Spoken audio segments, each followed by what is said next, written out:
यहाँ यूपी में कांग्रेस पार्टी का भी ज्यादातर जातिवादी, संकीर्ण व पूंजीवादी सोच के आधार पर ही शासन चलता रहा है। और सन 1975 में देश में लगी इमरजेंसी में तो कांग्रेस पार्टी की रही सरकार ने यहाँ बाबा साहब के संविधान को भी काफी हद तक प्रभावहीन ही बना दिया था, जिसकी आड़ में अब इस पार्टी के लोग आए दिन किस्म किस्म की नाटकबाजी करते रहते हैं। संविधान को हाथ में लेकर किस्म किस्म की नाटकबाजी करते रहते हैं। इसके साथ साथ कांग्रेस पार्टी ने हर प्रकार के हथकंडे इस्तेमाल करके बाबा साहब डॉक्टर भीमराव अंबेडकर को संसद में भी चुनकर नहीं जाने दिया था। इसके अलावा केंद्र में इसी कांग्रेस पार्टी की रही सरकार ने भारतीय संविधान के मूल निर्माता एवं उपेक्षित वर्गों के मसीहा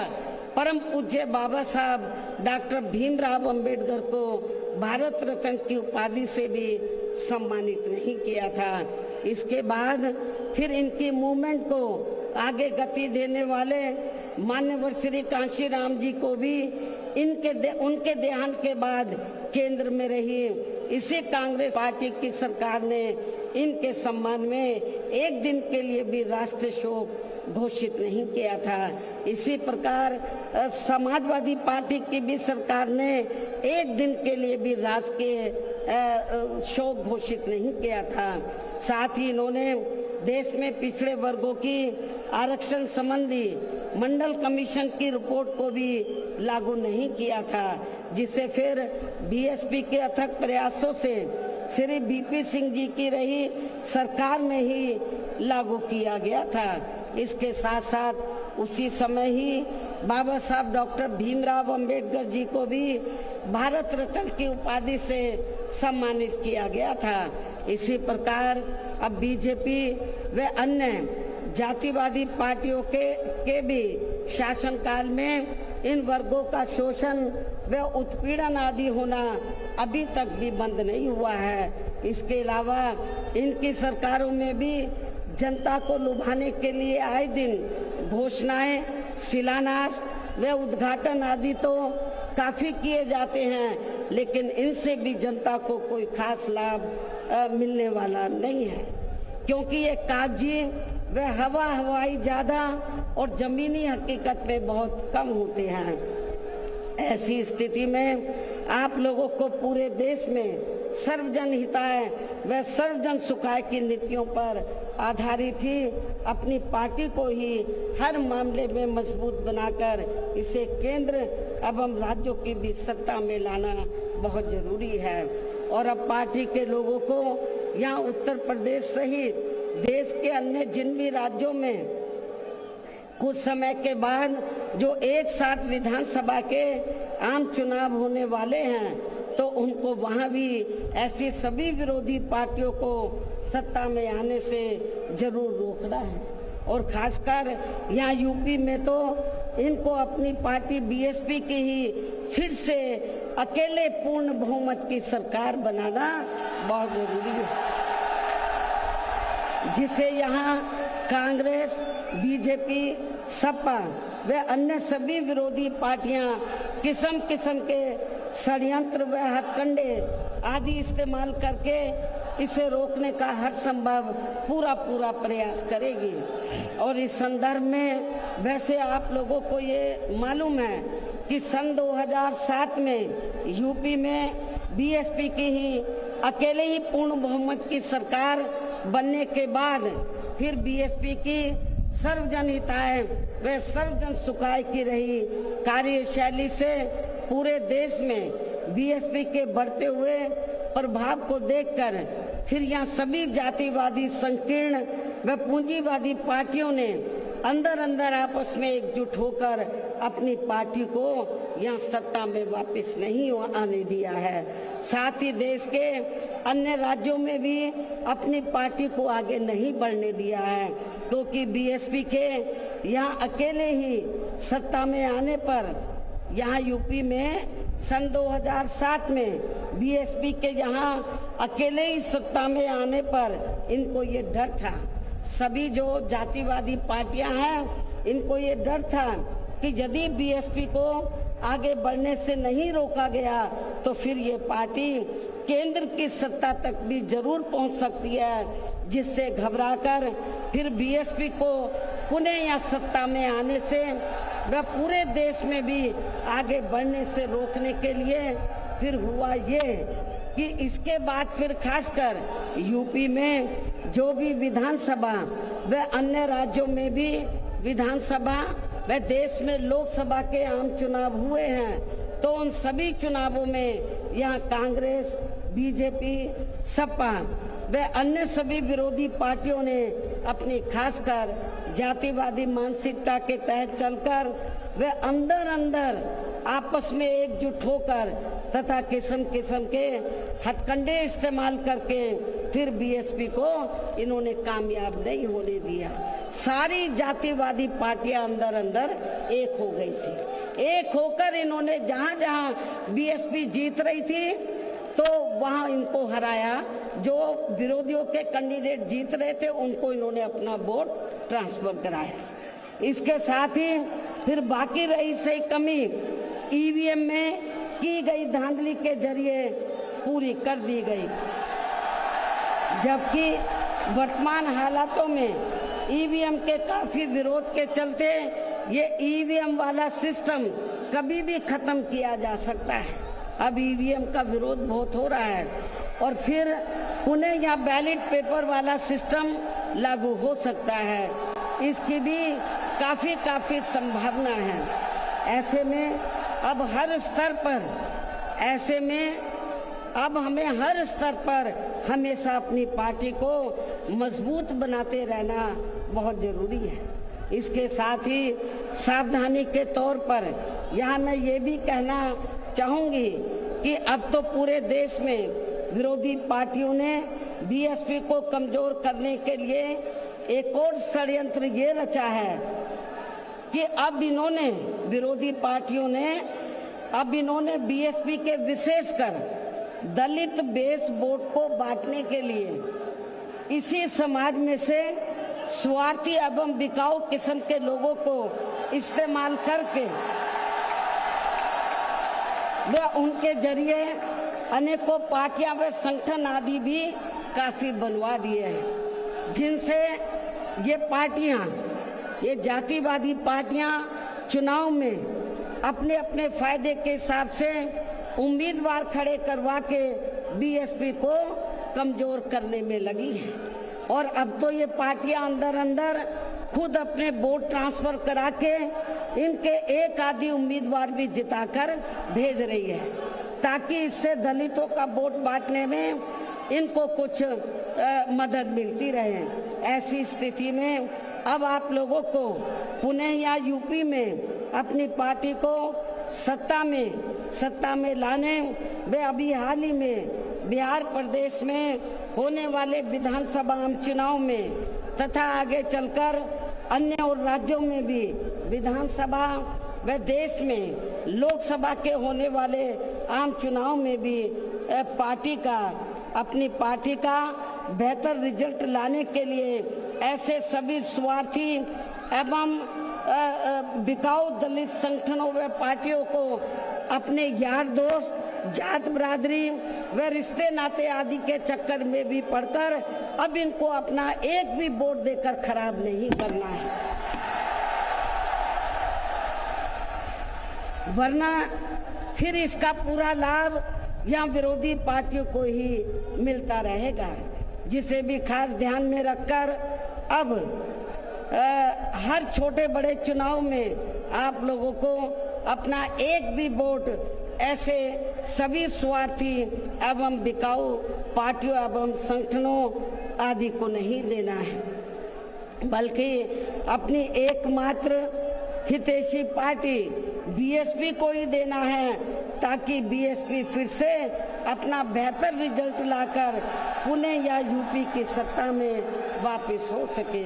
तथा देश के अन्य सभी राज्यों में भी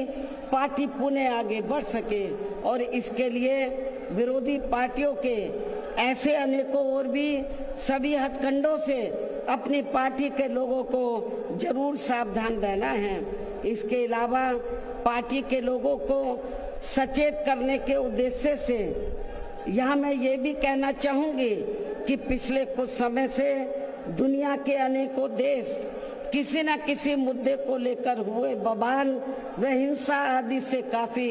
ग्रसित रहे हैं और ये सिलसिला अभी भी जारी है। लेकिन अपने भारत देश को भी जैसे इसका कुछ नजला लगना शुरू ही हुआ था तो उसे फिर तुरंत में ही केंद्र व संबंधित राज्य सरकारों ने सख्ती से निपटा है, जिससे केंद्र व सभी राज्य सरकारों को आगे भी काफी सतर्क रहना होगा। इतना ही नहीं बल्कि देश में आम जनहित के मुद्दों पर आवाज उठाने की बजाय जो पिछले कुछ समय से यहाँ स्वार्थी व शरारती तत्व एक दूसरे के देवी देवता, खुदा व धर्म आदि को लेकर तथा इन पर आए दिन नए नए मुद्दों को निकालकर देश में बवाल व हिंसा आदि पैदा करने की कोशिश में लगे रहते हैं और फिर इनकी आड़ में राजनीति करते हैं। ये भी देश हित में ठीक नहीं है, जबकि इन सब मामलों में सभी को भारतीय संविधान के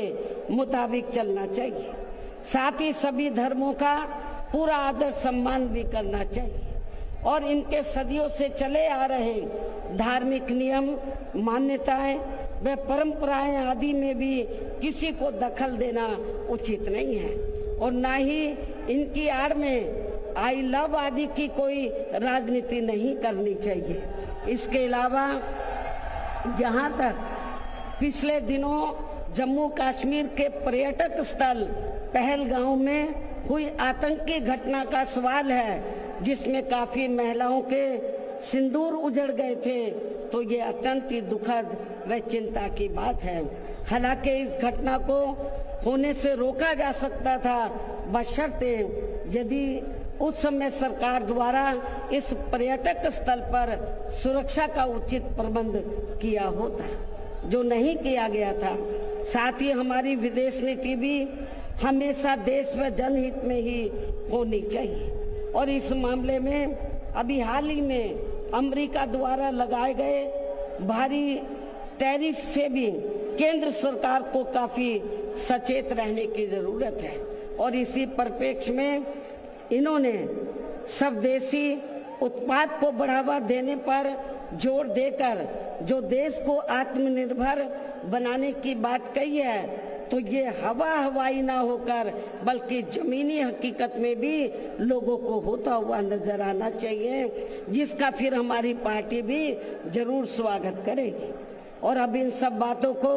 मद्देनजर रखते हुए पूरे देश में अपनी पार्टी को हर स्तर पर मजबूत बनाना व इसे आगे बढ़ाना भी बहुत जरूरी है और खासकर इस बार यूपी में बीएसपी की अकेले ही पूर्ण बहुमत की यहाँ सरकार जरूर बनाना है और ये इसलिए भी बहुत जरूरी है क्योंकि बीएसपी के सत्ता से हटने के बाद जब से यहाँ सपा व बीजेपी की सरकार बनी है, तो तब से यहाँ पूर्व की रही कांग्रेसी सरकार की तरह ही इनकी भी सरकारों में सर्व समाज में से खासकर यहाँ गरीबों, दलितों एवं अन्य पिछड़े वर्गों के लोगों का सही से विकास व उत्थान आदि नहीं हो पा रहा है और अब इनमें गरीबी एवं बेरोजगारी आदि काफी ज्यादा बढ़ गई है। साथ ही इनके ऊपर हो रही जुल्म जाति आदि भी काफी चरम सीमा पर पहुंच चुकी है। इनकी बहन बेटियां भी अधिकांश सुरक्षित नहीं रही है। इसके साथ ही इन वर्गों के लोगों को यहाँ आरक्षण का भी सही से पूरा लाभ नहीं मिल पा रहा है। हालांकि इस संबंध में आप लोगों को ये मालूम है कि इनके आरक्षण को लेकर अभी तक जितने भी मान्य कोर्ट के फैसले आए हैं, तो उनकी सभी जातिवादी पार्टियों की रही सरकारों ने सही से पैरवी नहीं की है, जिससे अब इनको आरक्षण का बहुत कम ही लाभ मिल पा रहा है। और इस मामले में यहाँ मैं ये भी कहना चाहूँगी कि बीएसपी के अथक प्रयासों से देश में एससी व एसटी वर्गों के सरकारी नौकरियों में पदोन्नति में आरक्षण को प्रभावी बनाने के लिए जब केंद्र की रही कांग्रेसी सरकार में संविधानिक संशोधन विधेयक संसद में लाया गया था, तो तब उसे कांग्रेस पार्टी ने बीजेपी व अन्य आरक्षण विरोधी पार्टियों की अंदरूनी मिलीभगत से पास तक भी नहीं होने दिया था, जो अभी तक भी संसद में लटका पड़ा है। जबकि समाजवादी पार्टी के सांसदों ने तो इस बिल को ही संसद में फाड़ दिया था। इतनी ज्यादा इस पार्टी को इनके पदोन्नति में आरक्षण दिए जाने को लेकर इस बिल से इनको जबरदस्त एलर्जी थी, नफरत थी। ऐसे में अब आप ही ये बताएं, क्या ऐसी स्थिति में कांग्रेस, बीजेपी व सपा आदि जैसी इन जातिवादी पार्टियों में या खासकर अपने दलितों एवं अन्य उपेक्षित वर्गों के लोगों का सही से विकास व उत्थान आदि हो सकता है, मैं समझती हूँ कतई भी संभव नहीं है। इसके अलावा इन्हीं की तरह यहाँ उत्तर प्रदेश सहित पूरे देश में मुस्लिम एवं अन्य धार्मिक अल्पसंख्यक समाज के लोगों का भी सही से विकास व उत्थान आदि होना तो बहुत दूर की बात रही, बल्कि अब तो इनका जान माल व मजहब आदि भी पूरे तौर से सुरक्षित नहीं रहा है। इनकी सच्चर कमेटी की रिपोर्ट भी दरकिनारी कर दी गई है। अपर कास्ट समाज में से गरीब लोगों की तथा विभिन्न क्षेत्रों में लगे लोगों की भी स्थिति हमें कोई खास अच्छी नजर नहीं आ रही है। वैसे भी इन सब मामलों में केंद्र व राज्य सरकारों के भी अधिकांश कार्य सरकारी फाइलों में ही सिमट कर रह जाते हैं, ये भी छिपा नहीं है। कानून व्यवस्था भी यूपी सहित पूरे देश में कोई खास अच्छी नहीं है। हर प्रकार के अपराध भी काफी बढ़ रहे हैं। ऐसे में ये विरोधी पार्टियां सत्ता में आने के लिए खासकर चुनाव के समय में अपने अपने चुनावी घोषणा पत्रों में जो किस्म किस्म के लुभावने वायदे करती हैं, तो उनको फिर ये पार्टियां सत्ता में आने के बाद 50% भी लागू नहीं करती हैं। साथ ही इनके गलत आर्थिक नीतियों की वजह से पूरे देश में गरीबी, बेरोजगारी व महंगाई आदि भी लगातार बढ़ती जा रही है, जिन पर पर्दा डालने के लिए अब ये पार्टियां आए दिन किस्म किस्म के हथकंडे इस्तेमाल करती रहती हैं। इतना ही नहीं, बल्कि अब तो सत्ता एवं विपक्ष अंदर अंदर मिलकर वे अपनी जातिवादी मानसिकता के तहत चलकर यहाँ बाबा साहब डॉक्टर भीमराव अंबेडकर द्वारा निर्मित किए गए इनके मानवतावादी व समतामूलक भारतीय संविधान को भी बदलकर इसे ये पुराने वाले जातिवादी ढांचे में ही परिवर्तित करना चाहते हैं, जिसके लिए इनके साधु संत भी आए दिन पैरवी करते रहते हैं, जिसे हमारी पार्टी बीएसपी कतई भी बदलने नहीं देगी, चाहे इसके लिए हमें कितना भी संघर्ष क्यों ना करना पड़े। तभी फिर यहाँ दलितों, आदिवासियों, पिछड़े वर्गों एवं अन्य उपेक्षित वर्गों के लोगों के कानूनी अधिकार सुरक्षित व बचे रह सकते हैं। वरना इन वर्गों के लोगों को अभी तक थोड़ा बहुत जो भी लाभ मिल रहा है, तो फिर यहाँ संविधान बदलने पर ये काफी कुछ खत्म ही हो जाएगा, जिन्हें बचाने व बरकरार रखने के लिए इन सभी वर्गों के लोगों को बीएसपी के झंडे तले आपस में एकजुट होना बहुत जरूरी है। साथ ही अपनी बीएसपी पार्टी को हर स्तर पर मजबूत बनाकर इसे सत्ता में भी लाना बहुत जरूरी है, क्योंकि बीएसपी ही एक ऐसी पार्टी है जो यहाँ बाबा साहब के बनाए गए संविधान को सुरक्षित रख सकती है और संविधान के मुताबिक चलकर यहाँ सदियों से उपेक्षित रहे दलित एवं अन्य उपेक्षित वर्गों के लोगों को अपने पैरों पर खड़ा कर सकती है। और ये सब आप लोगों ने यूपी में अपनी पार्टी की 4 बार रही सरकार के दौरान होते हुए देखा है। ऐसे में अब यूपी में बीएसपी को ही फिर से सत्ता में लाकर यहाँ की जनता को हर मामले में खुशहाल बनाना होगा, जिसके लिए पार्टी के लोगों को सन 2007 में हुए विधानसभा चुनाव की तरह ही इस बार भी यहाँ पूरे प्रदेश में प्रत्येक पोलिंग बूथ स्तर पर अब इसके लिए करना क्या आप लोगों को, जिसके लिए पार्टी के लोगों को सन 2007 में हुए विधानसभा चुनाव की तरह ही इस बार भी यहाँ पूरे प्रदेश में प्रत्येक पोलिंग बूथ स्तर पर सर्व समाज को व विशेषकर बहुजन समाज के लोगों को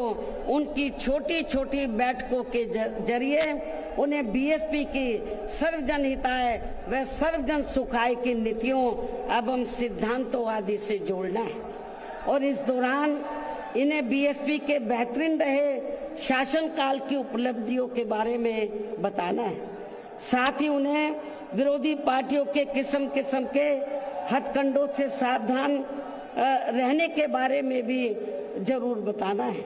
और आज जो भी बातें मैं आप लोगों के सामने रख रही हूं तो उन्हें भी इन छोटी छोटी बैठकों में जरूर बताना है।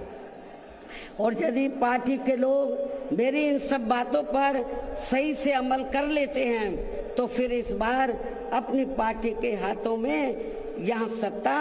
जरूर आ जाएगी। इसके अलावा जहाँ तक अपनी पार्टी के लिए अकेले चुनाव लड़ने का सवाल है, आप लोग ध्यान से सुने मेरी बात। इसके अलावा जहाँ तक अपनी पार्टी के लिए अकेले चुनाव लड़ने का सवाल है तो इसके बारे में भी यहाँ मैं अपनी पार्टी के अब तक के रहे अनुभवों को ध्यान में रखकर ये बताना जरूरी समझती हूँ कि देश के अन्य प्रदेशों की तरह खासकर यहाँ यूपी में जब भी हमारी पार्टी ने विधानसभा का आम चुनाव गठबंधन करके लड़ा है तो तब फिर हमारी पार्टी को कोई विशेष लाभ नहीं हुआ है, क्योंकि हमारी पार्टी का जो वोट है, हमारी पार्टी का वोट तो गठबंधन वाली पार्टी को एक तरफा ट्रांसफर हो जाता है, लेकिन उनका जातिवादी मानसिकता की वजह से विशेषकर अपर कास्ट समाज का वोट बीएसपी के उम्मीदवारों को ट्रांसफर नहीं हो पाता है। और वास्तव में यही सही और हकीकत भी है, जिससे फिर हमारी पार्टी के उम्मीदवार भी बहुत कम जीत पाते हैं तथा पार्टी का वोट प्रतिशत भी काफी कम हो जाता है। इसके साथ ही गठबंधन की सरकार बनने पर अपनी पार्टी के नेतृत्व में बनी ये सरकार समय से पहले ही गिर जाती है। जब हम गठबंधन करके चाहे चुनाव लड़ें, वोट प्रतिशत भी कम होता है, सरकार बनाए तो समय से पहले ही गिर जाती है। जैसे सन 1993 में बीएसपी ने सपा से गठबंधन करके यहाँ यूपी में विधानसभा का आम चुनाव लड़ा था तो पार्टी केवल 67 सीटें ही जीत पाई थी। उसके बाद फिर 1996 में पार्टी ने कांग्रेस पार्टी से गठबंधन करके यहाँ विधानसभा का आम चुनाव लड़ा था तो तब फिर पार्टी केवल 67 सीटें ही जीत पाई थी। पहले भी 67, उसके बाद में भी 67। और जब सन 2002 में पार्टी ने यूपी विधानसभा का आम चुनाव अकेले लड़ा था तो तब पार्टी लगभग 100 सीटें जीत गई थी सन 2002 में, जिसमें पार्टी के 2 जीते हुए आजाद उम्मीदवार भी शामिल हैं। जिन तो मायावती को आप सुन रहे थे, जिन्होंने बीजेपी कांग्रेस समाजवादी पार्टी पर निशाना साधा। उन्होंने कहा कि जब जब गठबंधन में उन्होंने चुनाव लड़ा, इसका खामियाजा पार्टी को भुगतना पड़ा है, नुकसान हुआ है और अकेले दम पर जब जब पार्टी चुनाव लड़ी है तो जीती भी है और सरकार भी बनाई है। बहरहाल